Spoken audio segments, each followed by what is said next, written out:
Involvement with the criminal justice system is life-changing. It matters.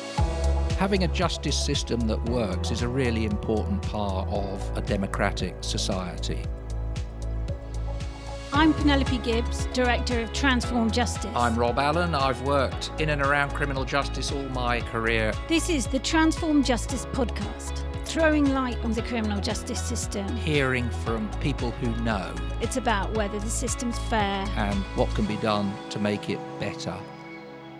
Hello. We're straying slightly away from criminal justice to discuss antisocial behaviour and how it's dealt with. We're talking about a wide range of behaviour which causes harassment, alarm or distress, but which is not classed as a crime. I'm joined by my co-host Rob Allen and by two experts, barrister James Stark and Dr Rona Epstein, researcher at Coventry Law School. Rob, you were around in the New Labour era when a new system of tackling antisocial behaviour was launched. What do you remember about that? When New Labour were in opposition, Jack Straw, the Shadow Home Secretary, got very concerned about what were called squeegee merchants, people who came up to cars in traffic jams at traffic lights and cleaned their windscreens and then demanded money for doing so. And he thought this was a particularly bad problem. But there were a whole range of issues that kind of got bundled together under this term antisocial behaviour. And as you say, it became a big policy objective, and the ASBO was the most notable part of that. Yeah, so James, ASBOs were in the news the whole time in the 1990s, but no one has heard of their replacement, which are called injunctions or ASBs. Can you give an example of where an injunction's been used and maybe abused? Yes, the injunction provisions can be used in respect of conduct that is capable of causing a nuisance. That has meant that it has been used in cases that one would never have expected. A case that the Civil Justice Council picked up in particular was a case of Festival Housing and Marie Jones. And Marie Jones was a young woman who tended to hang around in the town centre, and she would beg for money, and an injunction was made against her. So that was an injunction to forbid her from begging? Yes, and one day she asked for money from an operative of the housing association or the local authority. It's not entirely clear who they were employed by, and she asked for 50p from him. And that was reported to the organisation that had obtained the injunction against her, and they applied to commit her to prison for breaking the injunction. The district judge in the county court was concerned that she was not represented. You mean she didn't have a lawyer? Yes, she didn't have a solicitor or a barrister or anyone to represent her, and tried to obtain representation for her by getting the court staff to contact local solicitors, and they couldn't find anyone. So they just decided to proceed, and he sent her to prison for 6 months for asking for 50p. Rona, you've done some research on antisocial behaviour, and as Penelope said, it's often in the public mind, it's teenagers who are unruly or causing problems. But your research found that there are a lot of vulnerable adults. There was one, particularly Floyd Carruthers. What was his story? Floyd Carruthers was living in social housing, and he was a difficult neighbour. Not surprising, because he has 20 years been living with a schizophrenia diagnosis and being in variable mental health. There was an injunction placed on him by the housing office not to disturb his neighbours, and on only one occasion he did disturb his neighbour. He banged loudly on her door and shouted through it at 5 in the afternoon and again at 7 in the evening. The police were called. When he came before the county court, he'd already served 10 days in custody, and the judge considered that the right thing to do with this misbehaviour was to impose a sentence of 4 months imprisonment, despite the fact that he was mentally ill and despite the fact that it was a first breach. And the judge also said, "I have no evidence before me of criminality." Mr. Carruthers was not only mentally ill, but physically very fragile. He had a heart valve replacement. He was sent to Birmingham prison. He didn't eat for 4 days. He refused food. The prison did not call any medical personnel. And on the 4th day of him refusing meals, The prison officer entered the cell, found him collapsed, called an ambulance, and 10 days later he died in hospital of sepsis. The coroner said the cause of death was prison neglect, but I don't think anybody could deny that what led up to it was a prison sentence of 4 months imposed on a man who was mentally and physically frail. Yeah, and it's difficult to see what was the purpose, really, of the prison sentence. I mean, James, these new injunctions, as I understand it, were supposed to provide a framework for tackling the root causes of some of these problems, like begging, like maybe causing disturbance and so on. Do they do that? No, I don't think there's any evidence that these new antisocial behaviour injunctions even have a deterrent effect, because people don't know about them. I mean, I don't think ASBO's had a deterrent effect. One of the issues that was common with ASBO's was the badge of honour, certainly amongst the under-18s, to show you were so tough that you'd got an ASBO. And the other provisions that were meant to come in with these new injunctions in 2014 was that there would be supervision requirements that could be imposed upon the injunctions. That would require not only the individual to stop engaging in the antisocial behaviour that was alleged and had been found to have taken place, but also in activities that would be meant to address the underlying causes of the antisocial behaviour. But these are very, very seldom used, and you can't find anyone to supervise these. I've never ever come across an injunction where there's been a supervision requirement made, and the Civil Justice Council couldn't find any either. Who would do the supervision? Would it be a local authority or a health authority? It would depend on the nature of the supervision requirement. So it might be, for example, if you could get help in relation to alcohol misuse, the person supervising it would be the person at the organisation that would be providing treatment.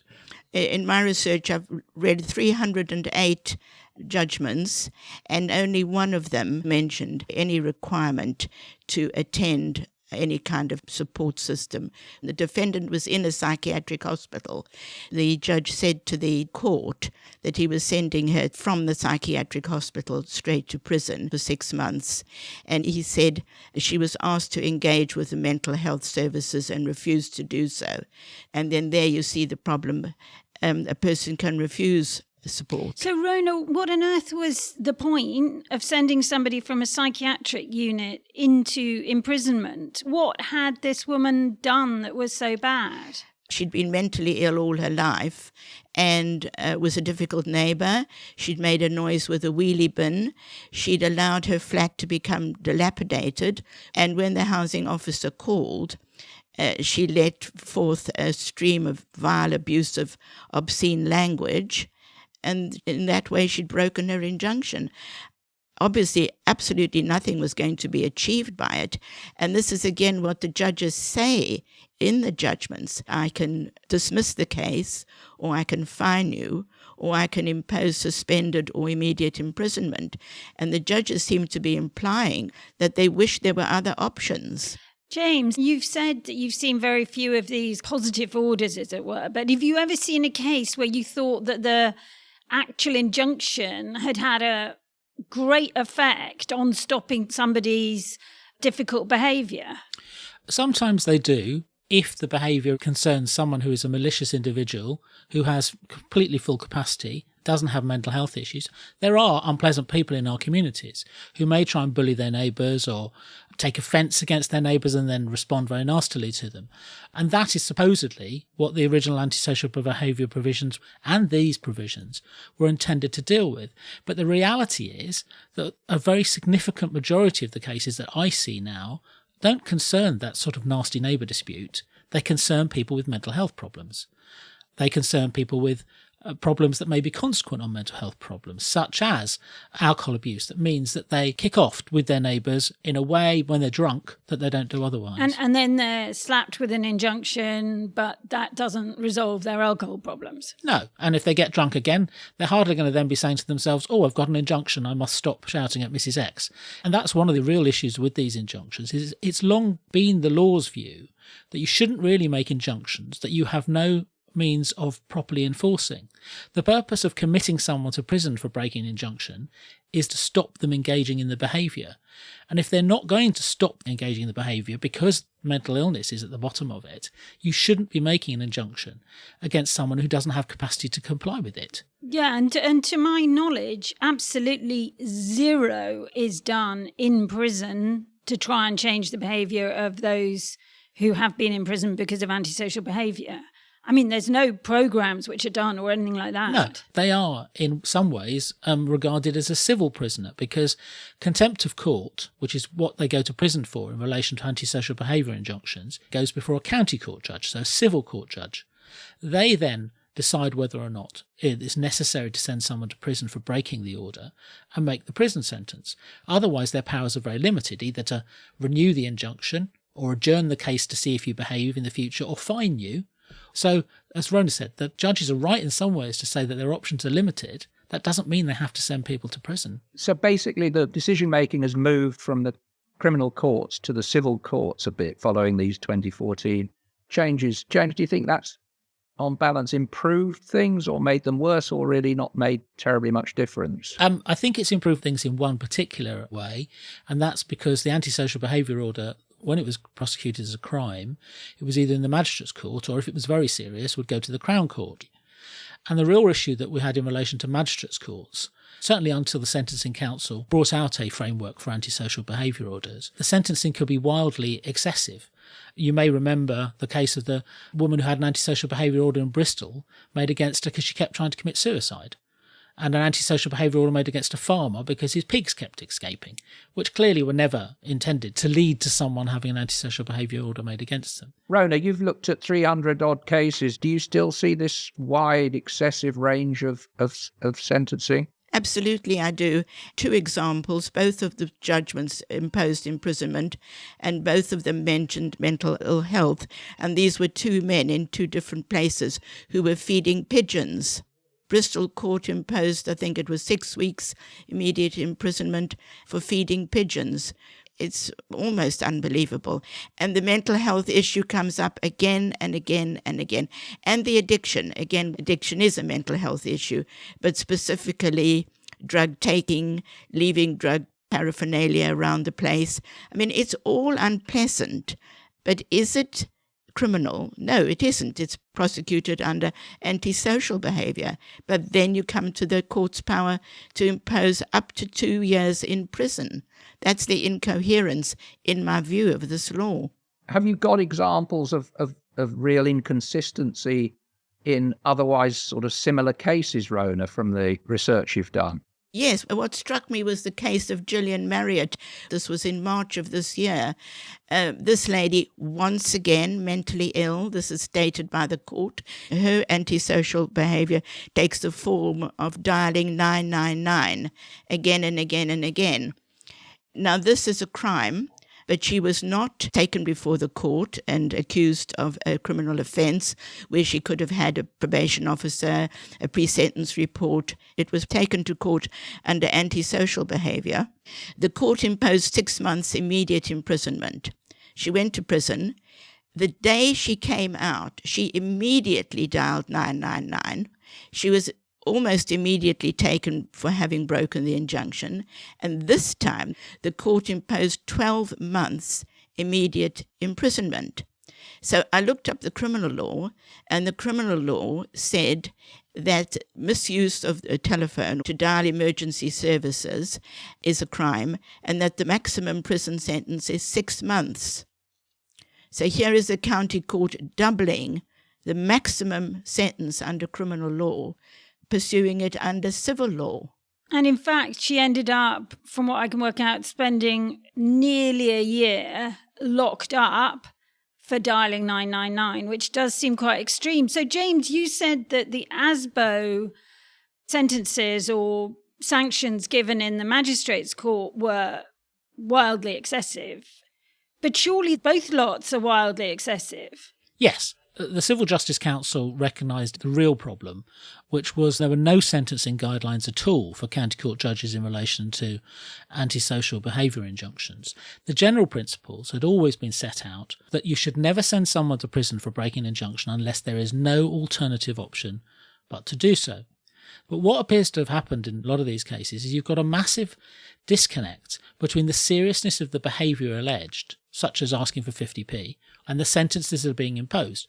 And that appears largely to be because the courts are overly concentrating on the fact that a court order is being disobeyed. But if a court order is being disobeyed because someone has significant mental health problems, that really doesn't help much. The Court of Appeal, at the end of last year, handed down a ruling saying that county court judges in future should follow the sentencing guideline proposals set out in the Civil Justice Council's report.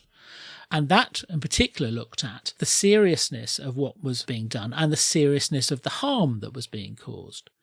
And what this judge extraordinarily decided in this case of Marriott was that the harm was very serious and what she'd done was very serious, ringing 999, when what the Civil Justice Council intended, that was to deal with cases such as, where someone caused significant violence. And the Civil Justice Council was very concerned with the point that Rona made, that sentences were being handed down for contempt of court, i.e. breaking a court order, that were far more serious than the criminal courts would possibly make for the same conduct in the criminal court. James, can I ask, in these cases, do people have a right to a lawyer and a legally aided lawyer to represent them? And in the case you've described, would it have been possible to lodge an appeal against the severity of the sentence? Yes, you could. Legal aid is available to defend committal proceedings. In practice, that means that you can either get legal aid help from a criminal lawyer or from civil lawyers who have done an injunction-like case. The problem is that a lot of criminal lawyers do not wish to take these cases on. They're not experienced in them. It's not the same as defending criminal proceedings. And there are far too few housing lawyers who do the civil cases available to cover all the cases. And that means a lot of people aren't represented even when they want to be represented, and even when the courts are trying to get them represented.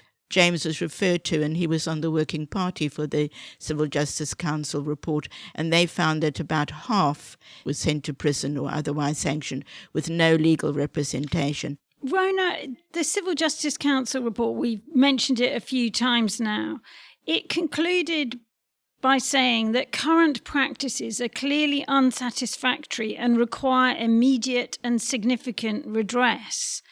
What in particular worried them? Well, what struck them particularly was the complete absence of data, as opposed to the criminal statistics where you can look up how many people last year were accused, found guilty, imprisoned for any number of different offences. There's no data.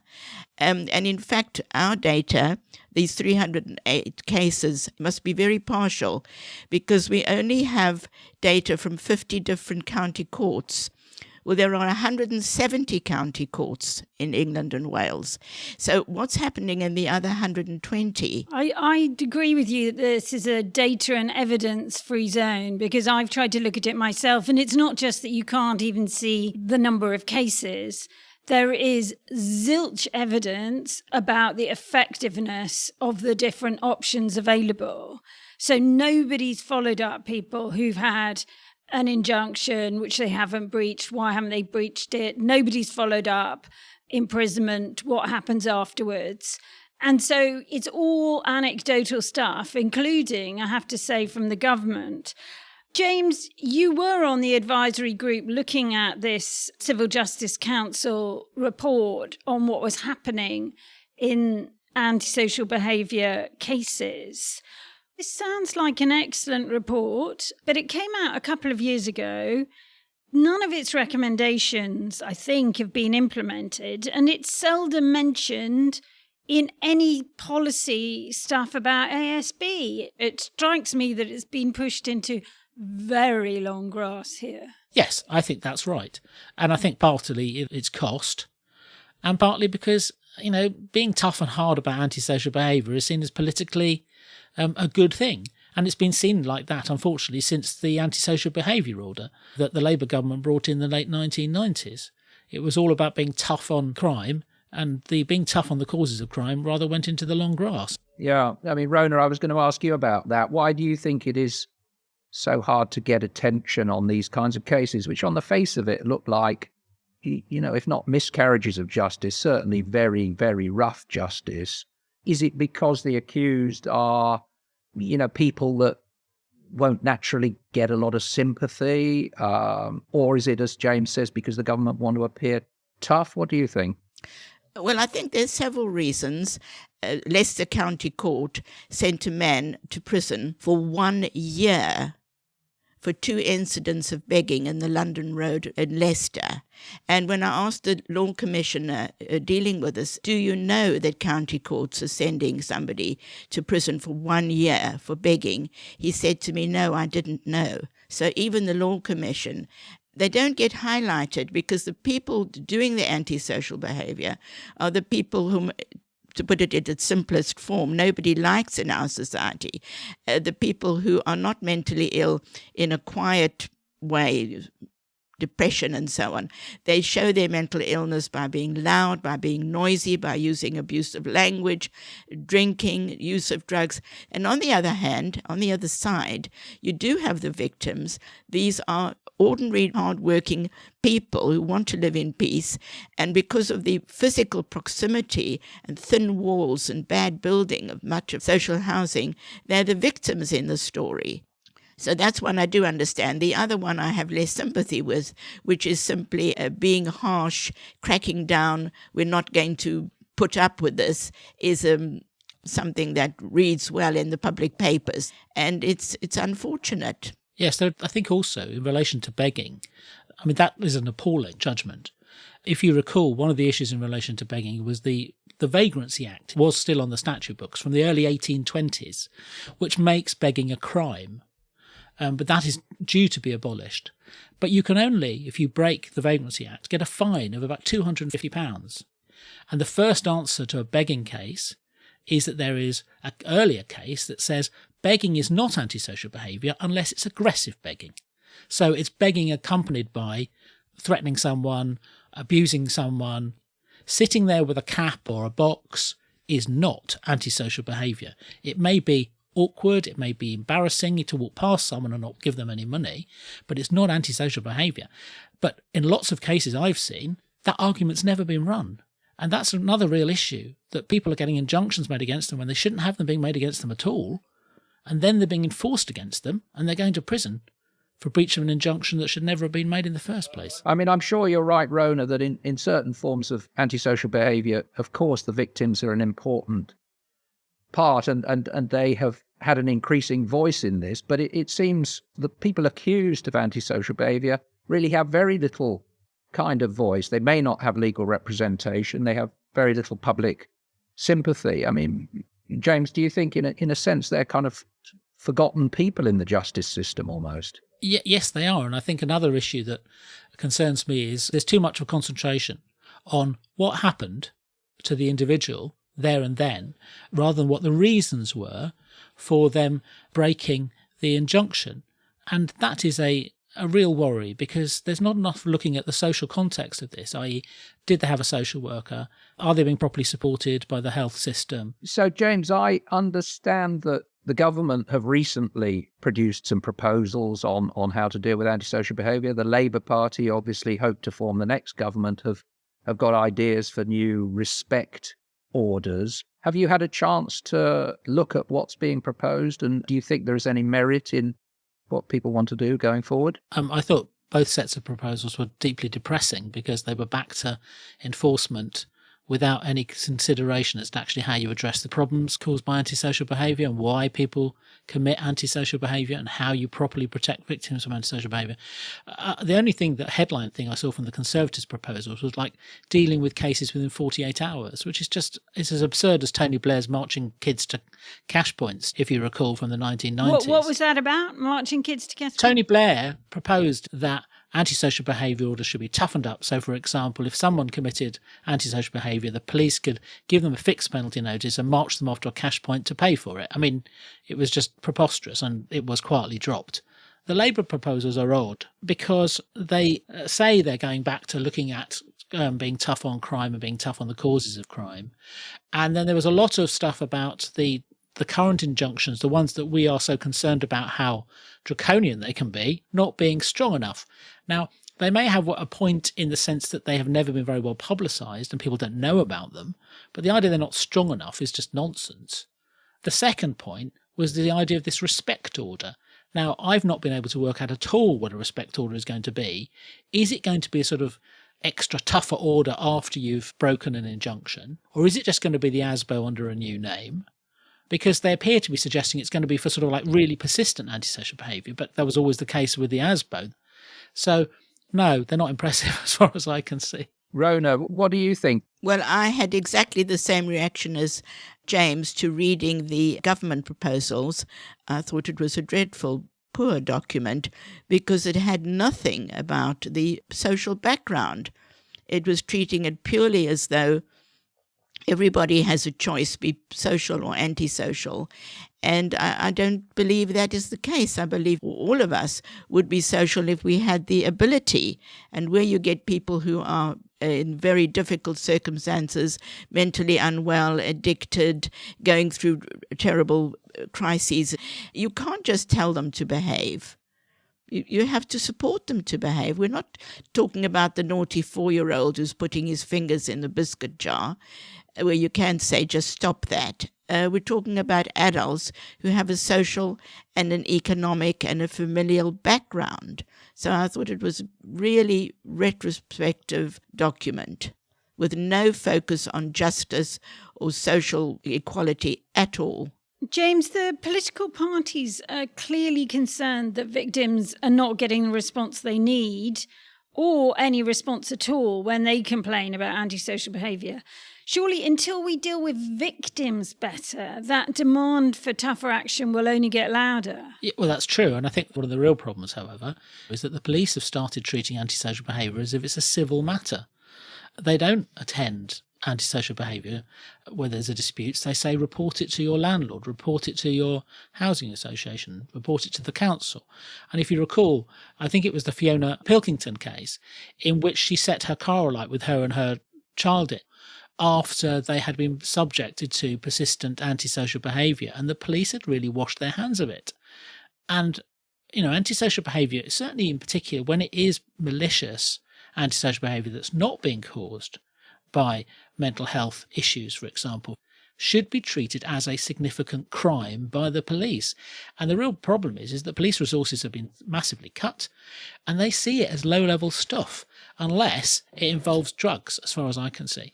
I agree. And interestingly, if you read the Fiona Pilkington case, which is very tragic, actually, what we are talking about was a series of crimes. You couldn't class it as antisocial behaviour. So it comes back to this issue of, is there a separate room for something which is civil, which is antisocial behaviour, which is separate from crimes? Anyway, we need to wrap this up because this is a fantastic discussion, but it's one which we could go on for a few hours with. So I'll hand back to Rob. Yeah, this has raised a lot of big issues. I mean, I understand the Law Commission is looking at the whole question of contempt of court, which is slightly oddly the way in which enforcement of injunctions takes place. You're held to be in contempt of court if you ignore one. So perhaps there's some scope there for looking at some of the issues that we've been talking about. Can I ask each of you, if you were the Law Commissioner or in charge of policy in this area, is there one thing that you would do to try and make this system work better? Rona, what would you do? The one thing I would do, and I will do when they open up their consultation, is to ask the Law Commission to make a recommendation to remove imprisonment as an option for the court when the case concerns antisocial behaviour, injunction, and the breach of the injunction. If the antisocial behaviour involves serious harm, then it's a crime and it shouldn't be in a civil court.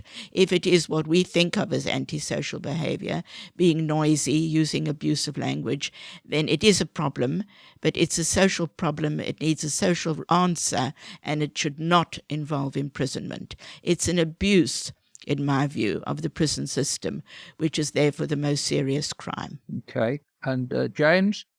Mine would be in relation to contempt of court proceedings, that no one can be sent to prison for contempt of court unless they have been offered representation, and that the court has a much wider range of options open to it, akin to a criminal court, such as diverting to alternative services and making community orders.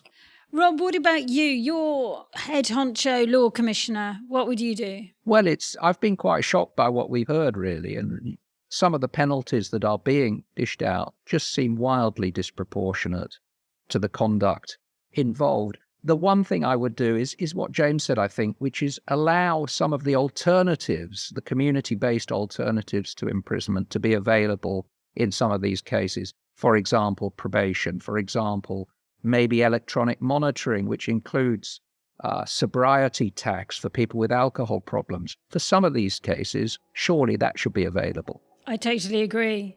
Thanks, Rob, James and Rona. And you can find out more about current and proposed antisocial behaviour law and practice in our programme notes. If you enjoy the podcast, do subscribe. Till the next one, goodbye.